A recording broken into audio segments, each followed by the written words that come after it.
Today, I'm going to be giving you the backbone of the preemptive scripts that you can use to overcome any objection a patient might have before they even know that they have them. This is going to help prevent the patient from becoming negative and closed off during your case presentation.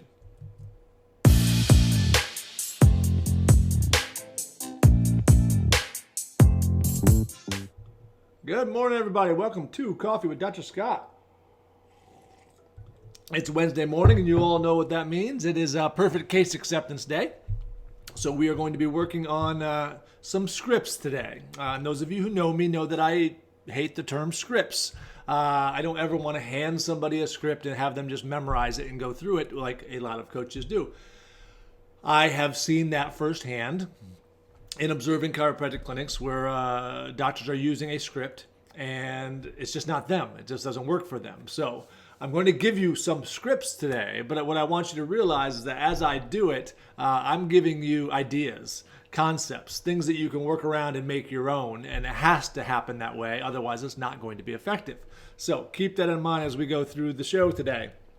There is a question of the day up there somewhere, I think. Let me see what it was. One job you would not be good at, which I think we might have used already this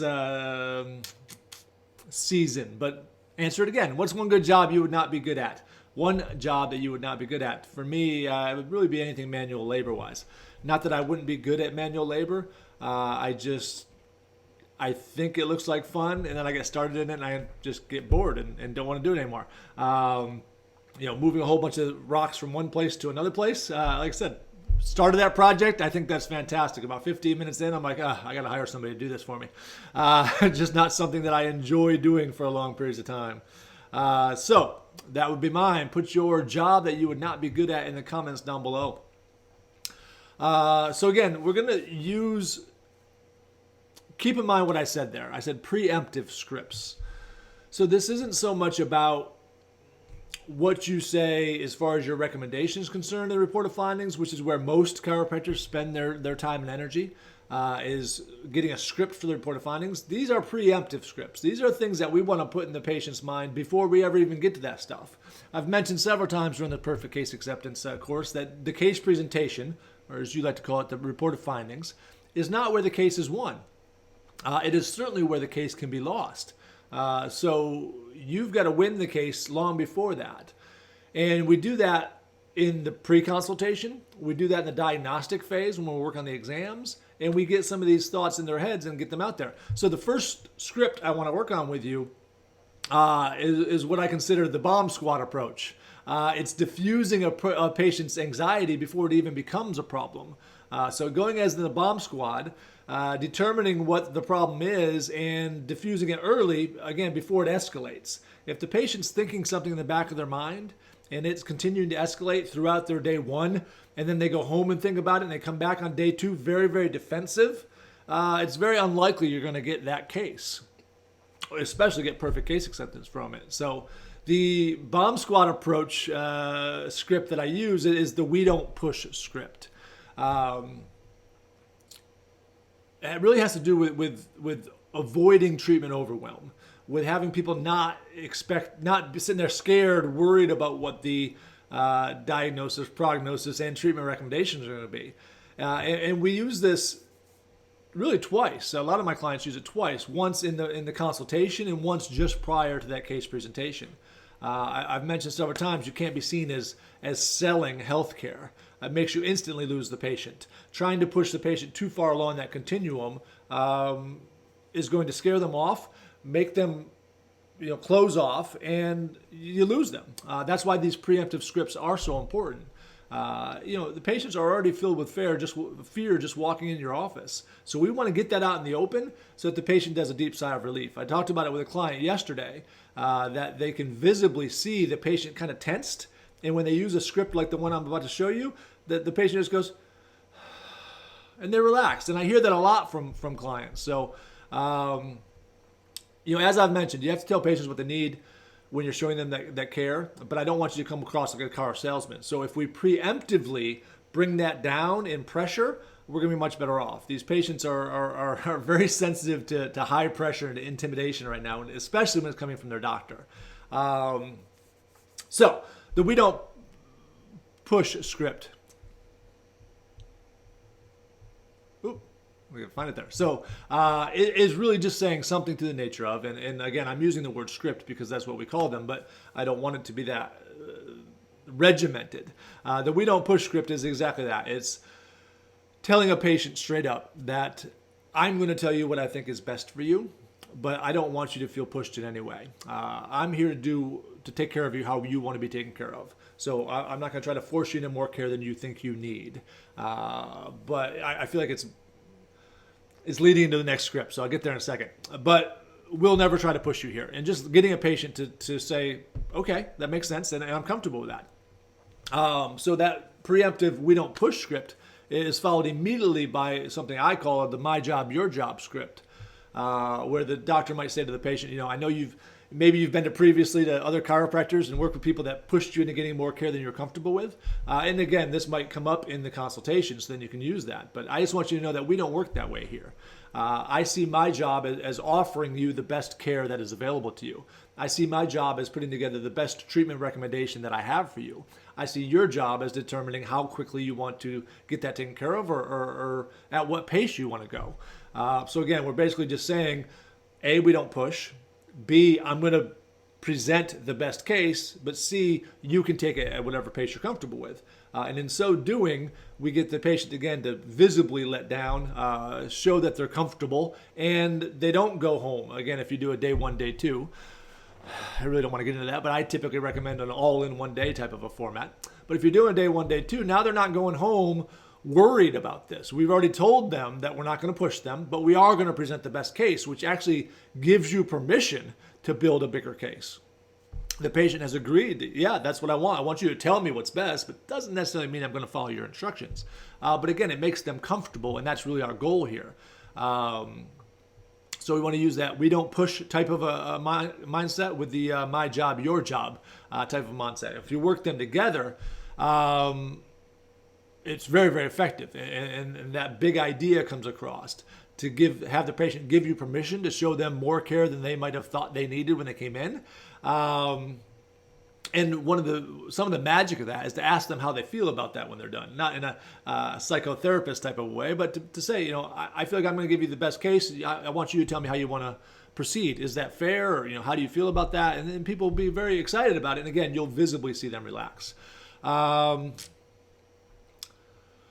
extra little thing we can add to that script is something where we say, what I'll be showing you is what I see as ideal treatment. Now, sometimes there are less expensive alternatives, but they usually have less desirable outcomes. So if you want to hear about them, all you have to do is ask. Otherwise, I'm going to assume you want to take my best recommendation.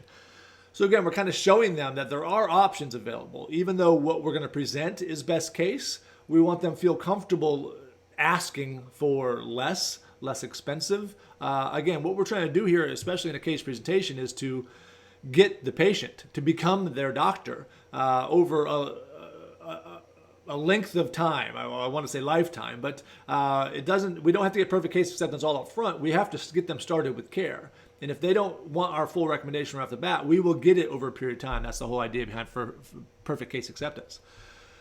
Next script I want to move on to is what we consider feedback negotiation. And this is one a client of mine has been having a lot of success with lately. Basically just saying right off the bat, like this is early in the consultation, just saying that, hey, one thing I would ask of you as we get started here is that you tell us when anything disappoints you or offends you. Will you promise to do that for us? Because without your feedback, it's impossible for us to deliver the standard of care that we know you expect. And all this is doing is just putting it people easy, letting them know that they can share their problems with you. I've mentioned many times that the staff knows a lot more about patients than we do because the staff's intimidated, or the patients are intimidated by us. They're never going to tell you when something goes wrong. They're just going to disappear. They talk with their feet. And I want to get ahead of that and allow them the opportunity to complain, because some of your best patients will just disappear as opposed to giving you that feedback. And I want that feedback. The only way you can fix those things is to get that feedback. So a lot of doctors are really scared of this script to ask for that feedback negotiation. But when you're able to get that feedback from somebody and they don't walk away, instead they say, hey, you know what? Your staff didn't treat me very well yesterday.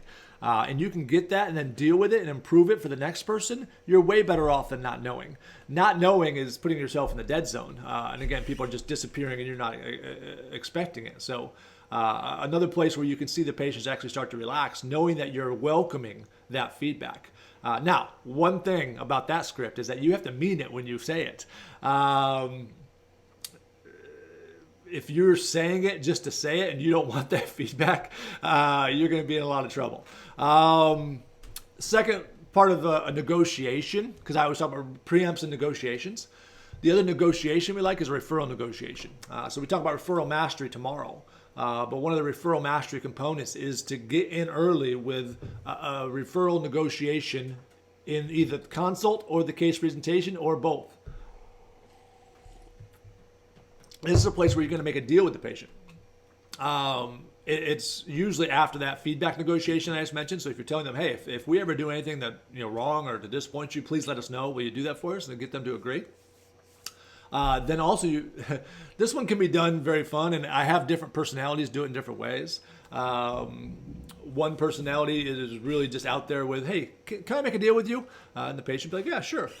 Say, hey, if all of us here at the clinic can impress you with our service and our clinical results, would you refer yours to your friends and family? And then obviously you have to be quiet at that point and allow them to say, yeah, absolutely. But we're getting them to agree. Not, hey, will you just, we're not just asking for a referral. We're saying, hey, if we can do this for you, will you do this for us? And they want you to impress them with the service. They want you to get those clinical results.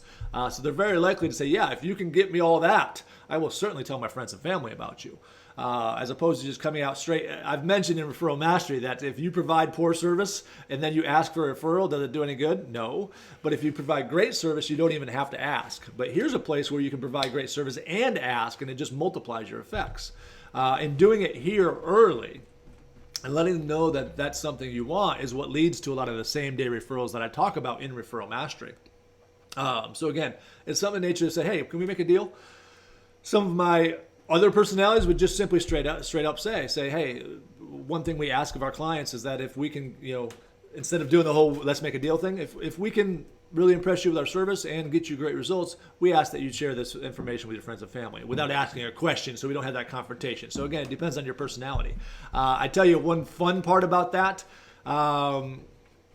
is if you do make that deal with somebody, and then a week later or 2 weeks later, the patient comes in and tells you, hey, I'm feeling fantastic.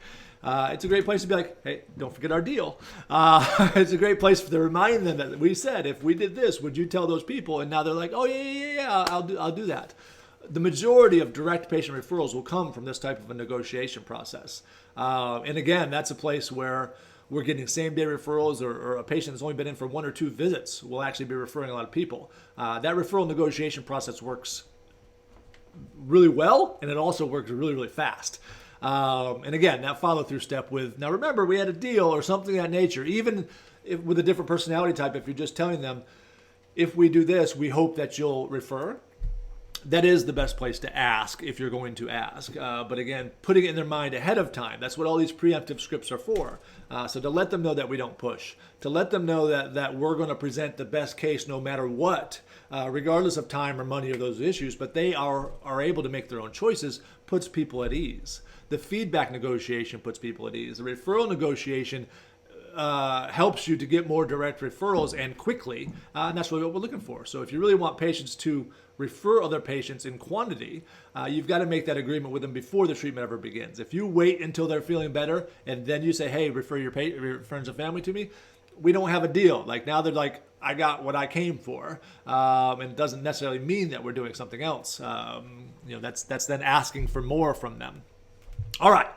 So those are a few scripts to get you started with. Any questions about those, feel free to put them in the comments below. Reach out to me, something of that nature. That reminds me, as far as reaching out to me, we did start up a little, what I'm calling rally coaching program, just helping us chiropractors get back up to where we were, but also beyond that with the whole pandemic thing going on there. So I'm going to go right after the show here and put that in the comments, a little link to that. So go check that out. Very, very low weekly fee, just to kind of help guide chiropractors through this situation and get back to normal-ish. So all right, I will talk to you all tomorrow morning for Referral Mastery.